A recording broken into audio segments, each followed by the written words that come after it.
All right, welcome back. So we're on to deontology. I'm gonna warn you, this is going to be on the longer side, this lecture, and it's hard to divide it up into two lectures, so I may post one long lecture for this week, and that will be the only lecture you have to watch. It covers 9 and 10 of of so we covered, as I said, utilitarianism is one of the big, still very popular views in ethics to this day. It captures about half of how our brains work when we think about morality, right? We do care about consequences. We do want to cause happiness for people, right? We think that's importantly tied to morality and prevent suffering in people. But if we, as we've seen, utilitarianism misses some important things, notions of justice, right? Notions of right. Um, we do think that there are certain things, certain moral rules that you just cannot break no matter what, no matter how good the consequences are, right? So um, no one is going to say, yeah, it's okay to kill my mom to save 5 people, 1,000 people, right? How many people do you stack up? There's certain lines that we sometimes feel we just don't. Or, they said, even if, it caused, if there's something, right, uh, some way that a bunch of people could get pleasure out of, spying on me and I just never found out about it, we still say, no, I have a certain right to privacy that can't be violated, no matter how much pleasure it might cause to other people to violate my right. Um, Deontology captures that part of morality, the part that says, look, there are certain unbreakable rules, right? There are certain lines you can never cross. But we're going to get into that and unpack that. And of course, there will be problems with that as well. And that's why we're trying to sort this out to this day. Um, and the right answer is probably going to have to um, hopefully not sit well with some part of our brains, right? Our sort of reactions seem to be almost diametrically opposed. They both seem right and both seem wrong in deep ways. Uh, so the right answer is, unless they can be totally unified, utilitarianism and deontology, there's going to have to be some sort of compromise, and some of our intuitions we're going to have to right, to have a unified theory of ethics. But let's get into exactly what deontology is. Sort of a long word. It's got a Greek root, theon. It sort of basically means rule-based, as opposed to, remember, utilitarianism, no rules whatsoever, um, action by action, right? We decide what to do based on the adding up the consequences. Deontology, much more rule-based. So to sort of illustrate this impulse, right? Rachel's talks about Elizabeth Anscombe, famous philosopher, uh, Oxford, during the time of World War II. So the World War II, there were new opportunities for female philosophers because many of the men were off at war, and so there were some, job openings, and they hired women, and Elizabeth Anscombe was one of those female philosophers that sort of hired because during the war and ended up being one of the great philosophers of our time. So Rachel's describes an incident in her life that's not directly about her philosophy, but about her reaction to sort of certain political um, events of her time. So Harry Truman was a U.S. president. Before he was a U.S. president, he was well involved in World War II, but he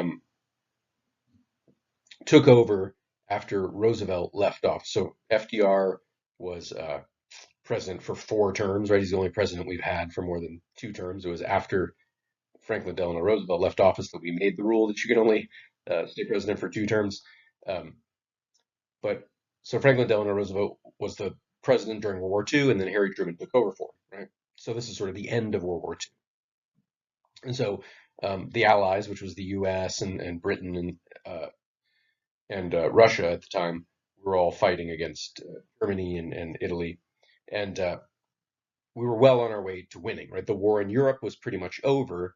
Japan was the other enemy that we were still at war with, and that front in the war was going very slowly, and it was very costly in terms of lives.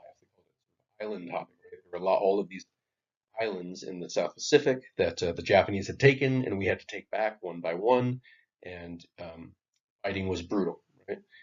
And we still had to eventually try to take over, right? Go fight in mainland Japan, and um, the Japanese sort of ethic of war was that they just do not surrender. They've and so to fight, right? Japanese, it was difficult to, again, they didn't want to surrender, so we just had to fight and fight and fight and lose lives, right? So it was going to be very costly. But meanwhile, we had the atomic bomb, right? We had invented the atomic bomb, we had tested it, and the idea was if we dropped the bomb on Japan, it would be so spectacular, right? You could destroy an entire city with one bomb, um, that the Japanese would be so shocked that they would, in fact, um, and if the Japanese surrendered earlier than later, we could save a lot of lives. The war short by a year or 2 years, many lives would be saved, right? So again, it's sort of utilitarian calculation. Obviously, dropping a bomb would kill a lot of people and a lot of civilians, right? Um, a lot of children, right? People's homes would be destroyed, hospitals would be destroyed, lots of innocent people would die. But adding up the lives, right? The calculation was, well, fewer people will die if we just blast a bunch of people in a single spectacular bomb than if we draw it out for years and years, right? And so in the end, Truman made that utilitarian calculation, decided to drop the atomic bomb, and he thought, adding it up, it's the best course from a sort of utilitarian perspective. And it, it did win the war. So Elizabeth Anscombe, at that point was a very, again, she was a famous philosopher at this point. She was also a pacifist and a devout Catholic. And later, after the war in the 1950s, the university at Oxford wanted to give Harry Truman an honorary degree, right, which is something that universities will do for sort of famous people, right? Say, okay, you've got an honorary PhD in whatever, right, even though you didn't. So she was opposed to this conferring this honorary degree on Truman. She wrote out a pamphlet explaining her objections, and she called Truman a murderer. She objected to the fact that Truman dropped the atomic bomb, right, on civilians of people in Japan. Said, quote, for men to choose to kill the innocent as a means to their ends is always murder. Right? Um, and of course, aware of the utilitarian argument, right, in favor of dropping the bomb, saying, look, sure, it kills some innocent civilians, but think, on the whole, how many lives it saved by cutting the war short. And her response to that argument was, again, quote, you had to choose between boiling one baby and letting some frightful disaster befall 1,000 people, or 1,000,000 people if 1,000 is not enough, what would you do? Well, ask yourself that question. What would you do? Right? Someone hands you a baby over a pot of boiling water and says, you can save 1,000 lives if you drop this baby in the pot. Would you do it? Right? And Hanscom is thinking, no, you wouldn't, right? You just never do. And she thinks even if you can save 1,000,000 lives by boiling that baby, right? She thinks that our instincts would say, no, I just can't ever do that. There are some things that may not be done no matter what. So that sort of ethical approach, right, where there are some rules that are just unbreakable, we call that a deontological approach, right, a rule-based approach. Um, is there an argument for that kind of approach? Certainly, again, it sort of makes sense in your gut a little bit. Many of you probably did think, yeah, I guess I couldn't boil a baby, right, to save a bunch of lives, right? But and while our intuitions do count as data when we're studying ethics, we also would like to have an argument for any ethical theory. So where is the argument for rule-based ethics, right? Well, one way you could do it, right, would be to be a religious approach, right? The Ten Commandments are a set of rules, right, that are meant to guide morality, and those are supposed to be grounded in God's commands, right? But of course, we've seen some of the difficulties earlier in the course with a divine command theory of ethics, right? Um, So is there a way to get a rule-based ethics that is justified in another way, right? And Kant, famous German philosopher, does offer us such a theory, right? It's a deontological ethical theory, right? So it's rule-based, but it's not based in the authority of God or anything like that. It's based entirely on reason, right? Um, in the end, he will have unbreakable rules. He will say, for example, that lying is wrong no matter what the consequences, right? It's even wrong if it saves a life, right? Lying is just always wrong. Um, to say that the truth of those rules is grounded in the nature of human rights. So let's look at his argument for this claim. Now, Kant is a notoriously difficult reading, right? So he's a German philosopher from the 1700s. We have, you know, various good translations, but even in the best translations, he's a difficult read. But also, people still study him because and the more and more I read him and teach him, I find there's something very deeply right in what he says. Completely understand how the arguments fit together. He's someone that's always worth studying and digging into more. So Kant starts with the distinction between what he calls hypothetical imperatives and categorical imperatives. Hypothetical imperative is a kind of normative claim. We've been talking about normative claims throughout this course, right? Normative claims are should or ought claims, right? And we've seen that some of them are merely practical, right? So if I want to get to Woodbury University or Cal Lutheran or UC San Diego or any of the places I've taught, right? I can say, oh, you should take the 5, right? You should take the 118. Oh, you really ought to get on the 15, leaving at 5 o'clock, and so on, right? So these are claims about what you should do or ought to do, but not in any deeply moral sense, right? Um, Kant calls them hypothetical imperatives because they only apply if you have a certain goal, right? So if I want this particular result, then I ought to do such and such. If I want to get right to Woodbury University quickly, then I ought to take. But if I don't want to get to Woodbury, right, um, then yeah, there's no imperative that I have to take the 5. So these are again only hypothetical. They always have an if clause, right? And so there's some kind of normativity, right? Some sort of should or ought, but it's always conditional on some particular goal.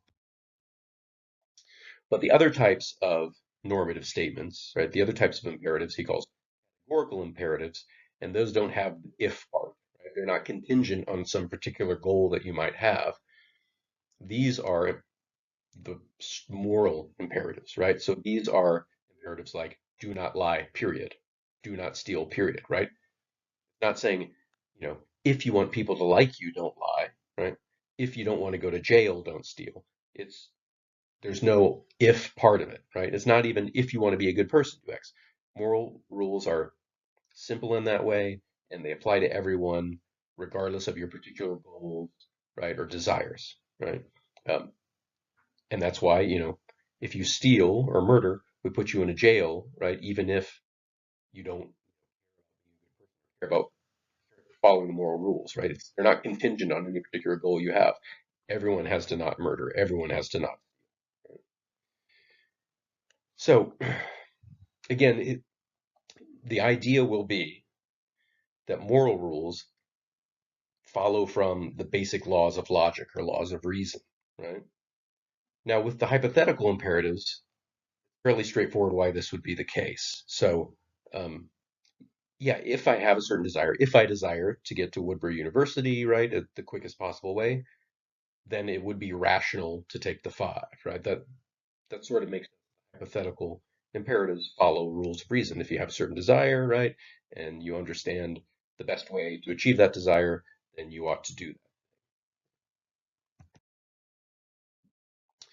Is it possible that these categorical imperatives, like lie, don't steal, period, those be grounded in the laws of logic or the laws of rationality as well, right? Even if it doesn't depend on any particular goal.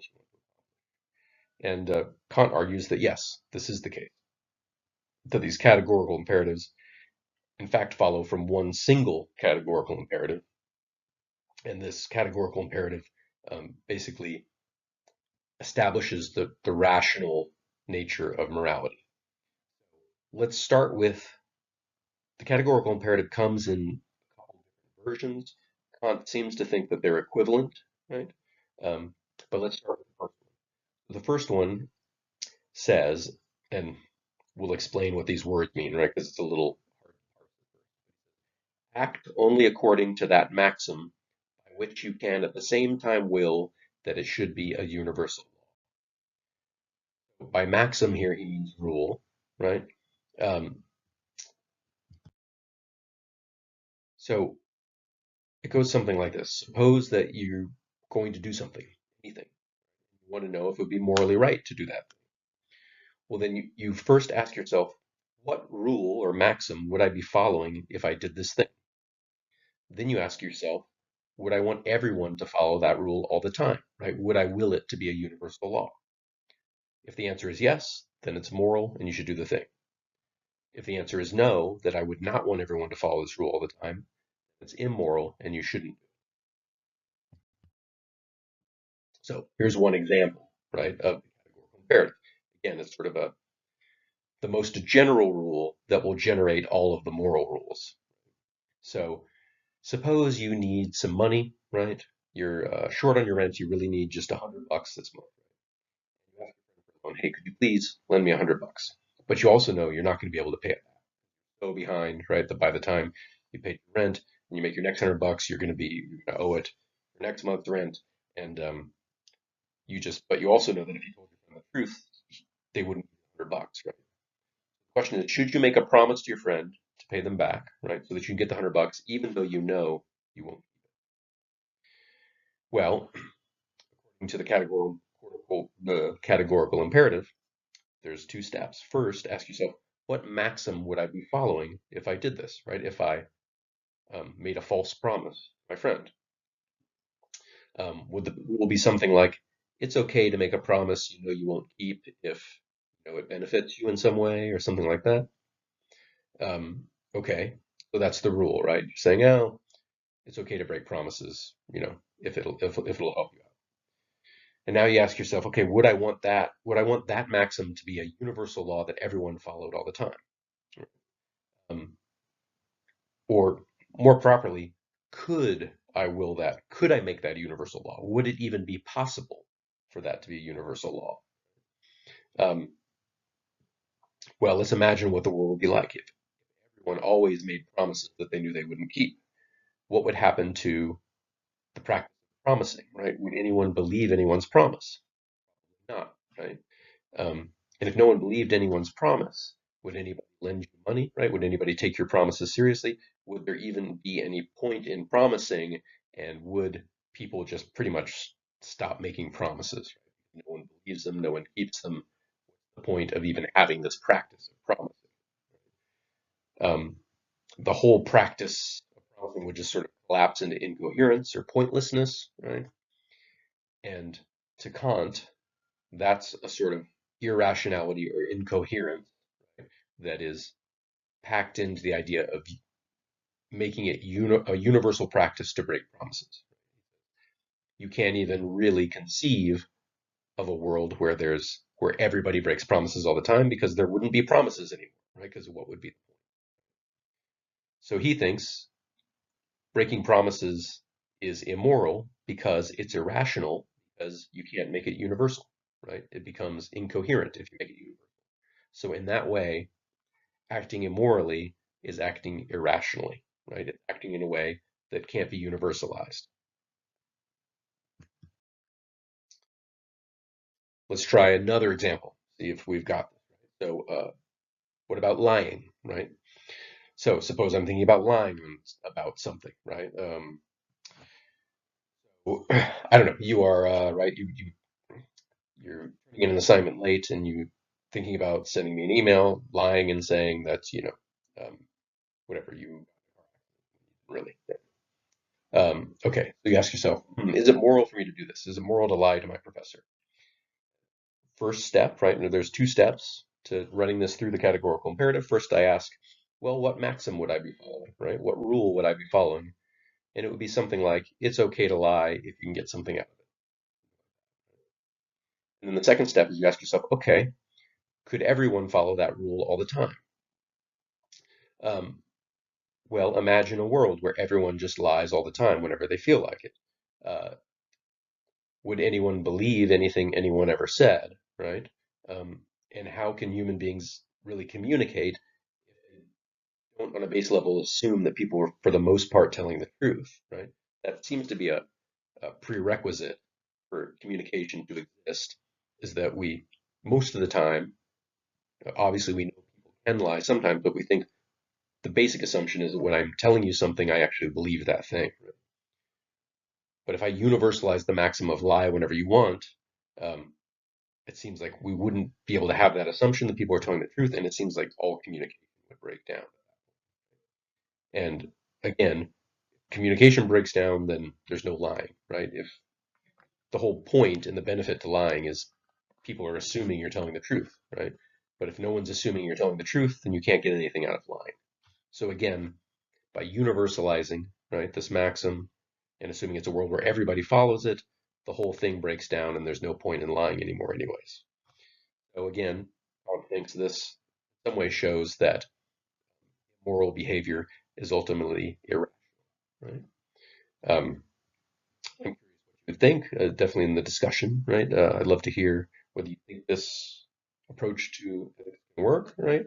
Um, it seems plausible for promising and lying. When we get to, next week, we'll read Christine Korsgaard, uh, who gets into the details of how exactly, more precisely, do we interpret this narrative, right? And it's interestingly tricky, right?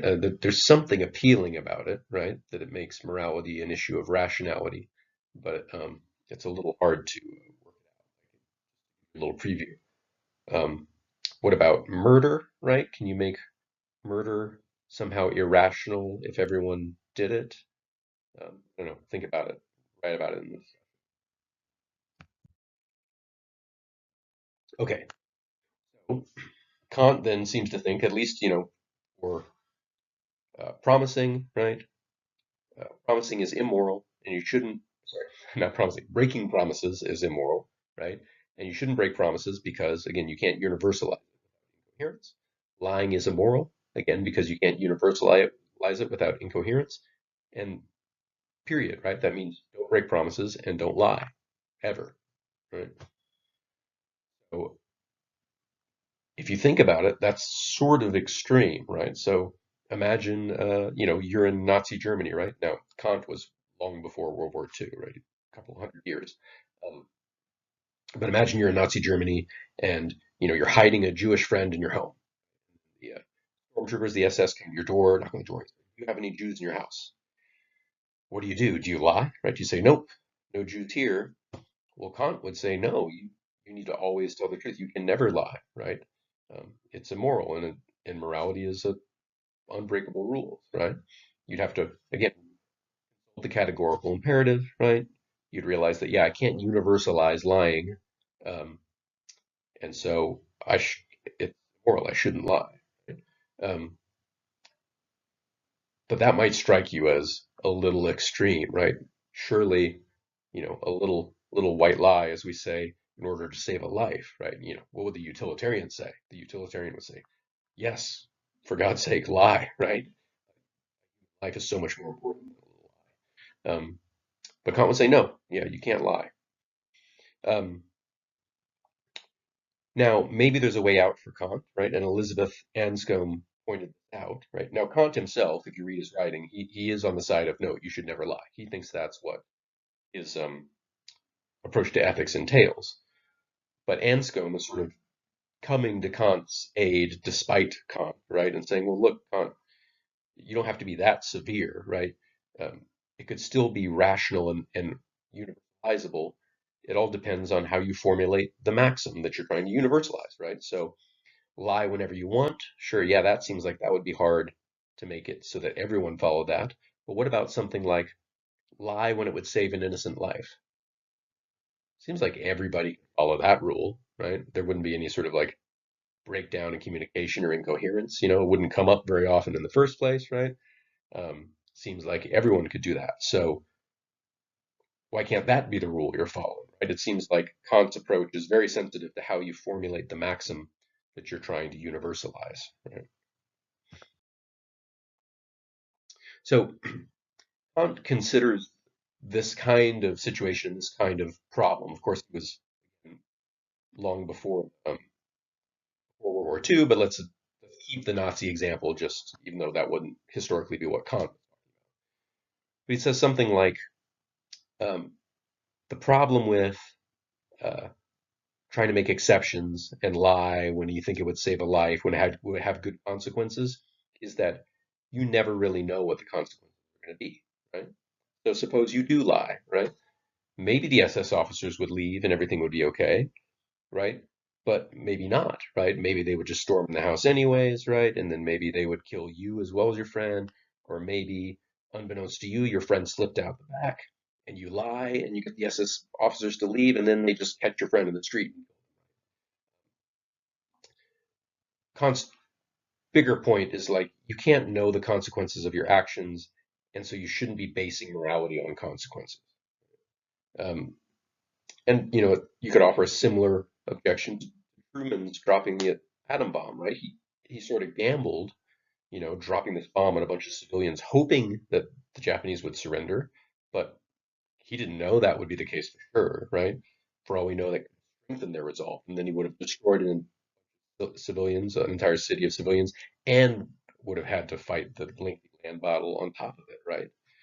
Um, so again, I'm curious here to see how you would respond to Kant. Is it really true that we can just never know the consequences, or I mean, clearly we do sometimes, whole lives we act based on what we think will happen in the future, and the reason we're all alive right now is that a lot of the time we're pretty accurate about predicting the future, right? So not right that we can just never know the consequences of our actions, or can we say pretty probable in many cases that, we could say that lying would save a life and wouldn't cause some horrible other thing to happen? Um, Curious to hear what you think. So that's the basic idea of at least Kant's approach to deontology, grounding morality in rationality by saying that, again, immoral actions, if they're universalized, become contradictory or incoherent. Um, and it's an attractive approach.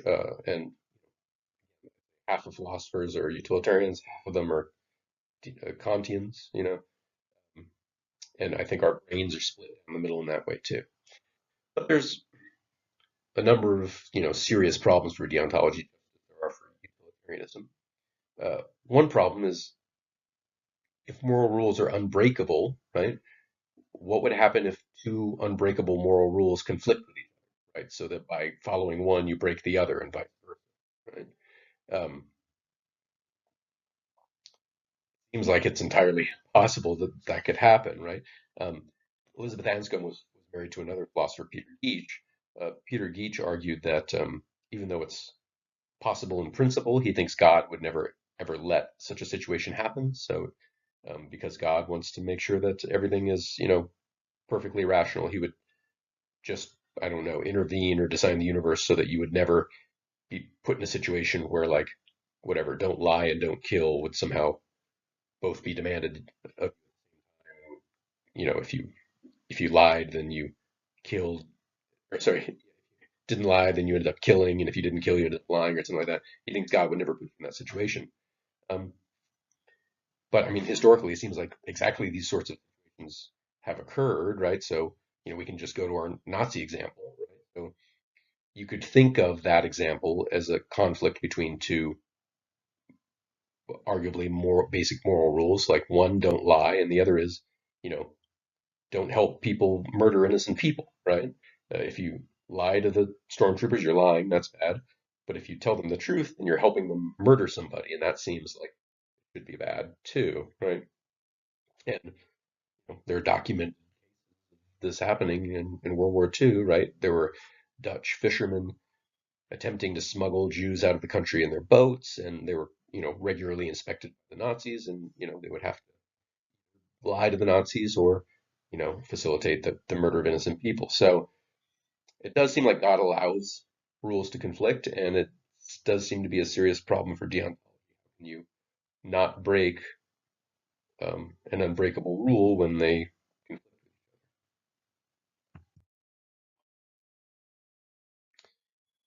So, I don't know, maybe, again, there's always the option to reformulate the maxim, as Elizabeth Anscombe pointed out. And if you go that way with it, then maybe you can sort of move a lot of these apparent contradictions by reformulating the maxims involved. Um, and in general, there is a deep appeal to deontology, which is, we've already said sort of over and over throughout the course that morality should be reasons based. Um, I can't go around telling people you shouldn't have an abortion or you should have an abortion and refuse to answer the question why, right? Any sort of ethical claim or moral claim I make, any moral judgment I make on you, um, if you say, well, what are the reasons for your judgment? I owe you reasons. That's how morality works. Um, and Kant makes that the reason that we owe reasons for our moral judgments is that moral judgments are rational judgments, right? Morality just is rationality, right? Um, this is the, and it also connects with the universalization, right? Again, the categorical imperative says, um, okay, here's the rule I'm following. Can I make it universal? This is the nature of rational rules of reason, rules of logic, right? When you ask me, again, if I say have an abortion, don't have an abortion, you should or shouldn't do this, and you ask me why, the reasons I give you should be reasons that would appeal to anybody. Right? The point of reason is that it would to convince human, right, that would hear those reasons, right? And this is also the way logic works, right? Um, the axioms of logic and of mathematics are true always for everybody, right? And so what Kant is really saying here is you can't pick and choose your morality based on what's convenient or what gives you a certain outcome. Um, Morality has to be grounded in our nature as rational, right? The only way it can go, right? It has to be universal, and therefore, to be universal is to be rational.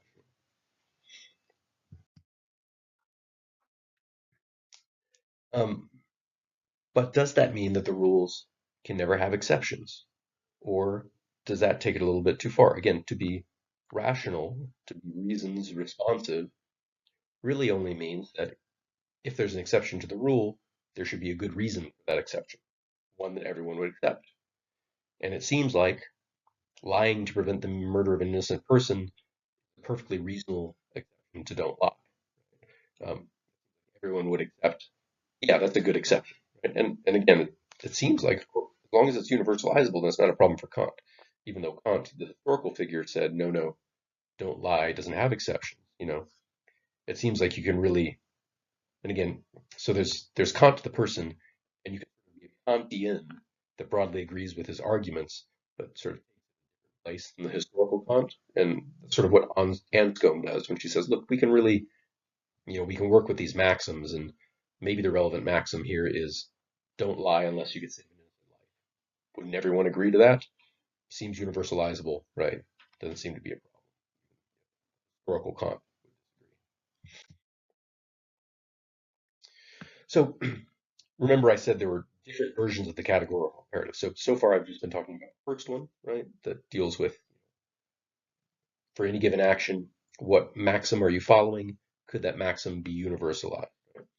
There's another approach, another version of the categorical imperative that's based in special status of human beings. So Kant placed a very high value on humanity. He thought each person was irreplaceable. So, if my computer dies, right, I can go buy another computer. I can buy the exact model. I can buy an even nicer one, right? And you know, if so long, if someone else paid for it, no skin off my back, right? It wouldn't bother me at all. Um, Child dies, totally different story. Right? This is a tragedy that can't be remedied, right? You can go have another baby, right? But it's a different child, right? It's not a replacement of, um, and he doesn't think any other objects, and according to Kant at least, even there aren't even any animals that have this sort of special value that makes them irreplaceable, right? Why? Why are humans so special? A couple reasons, according to Kant. First of all, people have, um, right? So when I want something, that thing that I want, be it a candy bar or right love or a new iPhone, that thing now has value for me, right? Um, I have just created value. My desire brings value into the world. Right? Without humans who are running around wanting things, nothing has any particular value. It's just objects spinning around right in space. You have humans and their desires for certain things and not for other things. Now we have value into the world. Um, Morality is a, sort of a value laden discipline, right? It says certain types of actions have a are good, certain other actions are bad, right? Good and bad are value, right? Basic thing where humans have desires for things introduces values into the world, and value is the foundation of morals. Another point, right, that Kant thinks makes humans special is we have free will. So we can make rationality, right, and we can make choices. We can decide, we can have our desires for things we want. We can make choices to get those things, right? Um, and he thinks our ability to make choices, our ability to will, right, to do one thing and another, um, is the basis of our morality, right? So the moral actions are the ones that come from a good will, right? And immoral actions are ones that come from a bad will. What this means is that intentions matter very much for Kant, right? So remember, for you utilitarians, intentions didn't matter at all, right? It was only consequences. If I'm trying to help you, right, and I give you $5, but then you go and you spend that $5 on a burger that gives you food poisoning and you die, I did a bad thing according to the utilitarian. Even though I was trying to help you, the consequences were bad. I did a bad thing, right? Kant, the exact opposite. It's all about my will, right? My intention and the choice I made. If my giving you the $5 was emanating from a good will, then it was a good thing. And Kant's version of it really, I think, resonates with us, right? We think that the intentions are what matter morally, typically, right? When we read the actual selections from Kant, we'll have much more to say about this will. This is how he sort of frames it from. Um, but anyway, so Kant thinks ultimately that morality only exists because people exist, right? Uh, we introduce the moral dimension into the universe by being free, rational beings who value things, make choices. So this leads us to the other version of the categorical imperative, which again, Kant somehow thinks is equivalent to the first version. Here's the second version. Act so that you treat humanity, whether in your own person or in that of another, always as an end and never as a means only. So again, he thinks this is basically equivalent to the other version, right? We can run it through the same examples, and at the very least, we can see if it gives us the same answers. So remember our first example of you need $100 and you borrow it from your friend, promising to pay them back even though you know you can't, right? Um, so we ask ourselves, okay, are we treating this person as an end in himself? Let's suppose your friend is male, right? Um, are we treating our friend as an end in himself, or is we treating our friend as only a means to our ends, right? Well, in this example, you're using your friend as a means to solve your money problem. What you're not doing is treating him as an end in himself. Right? What would it mean to treat him as an end in himself? That would be to treat him how he wants to be treated, right? To let him make rational decisions on his own by giving him all the information, not by tricking him, right? Um, Treat your friend as an end in himself would be to say, look, I really need $100 very badly. I don't know if I can pay you back. I probably can't, right? Would you still give me the $100? That would be treating that person as an end in himself. Whereas when you deceive someone, you're treating them merely as a means to your own ends. Um, you doing that, you violate the second version of the categorical imperative. So again, maybe you tell your friend the truth and he decides to give you the money. Now, we treat people as a means all the time, right? Even in that version, you have treated him as a means to solve your money problem, but you haven't treated him merely as a means, right? You've also treated him as an end in himself by treating him as a rational being who can make choices, right, without being deceived. So it's not a problem per se to treat people as means to our ends. We do that all the time. We're social creatures, right? If I want to go get a burrito at Chipotle, um, yeah, by ordering the burrito and giving the person the money, I'm treating them as a means to my end of getting a burrito, right? But they voluntarily entered into this agreement. Okay, I'm going to work burritos for people in exchange for money. They they rationally chose that deal, right?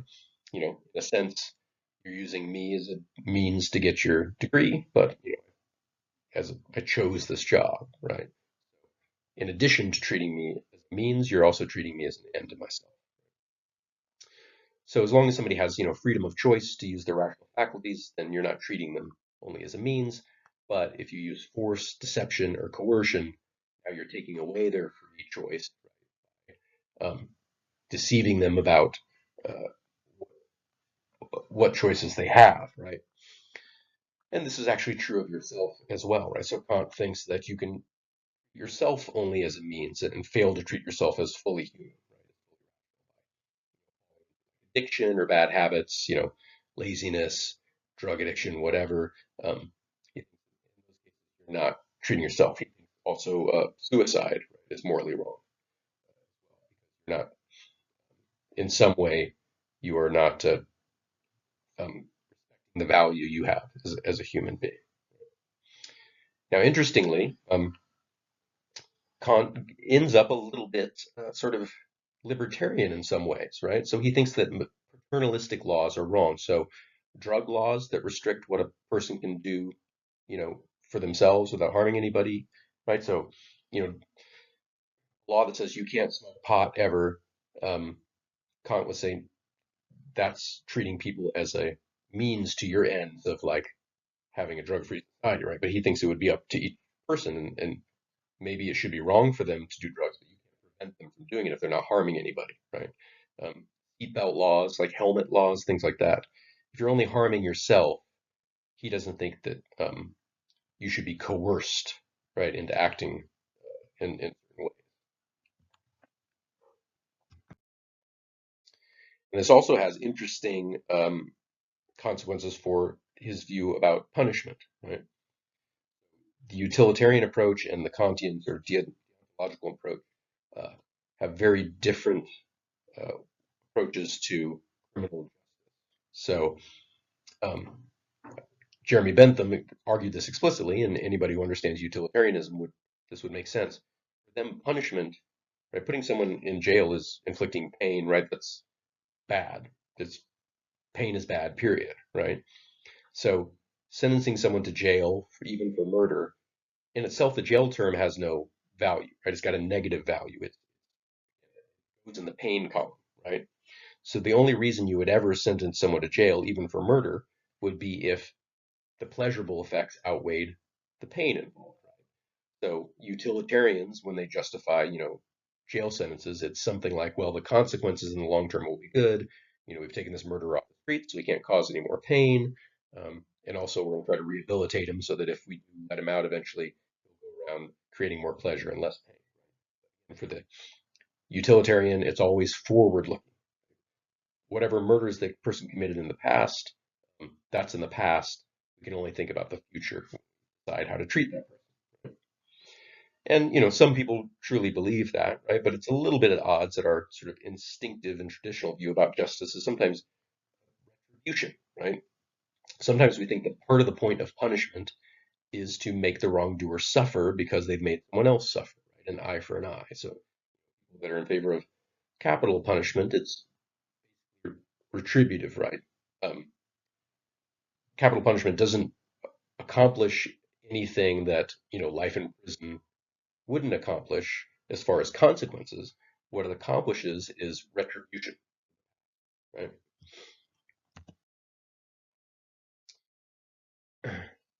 Again, for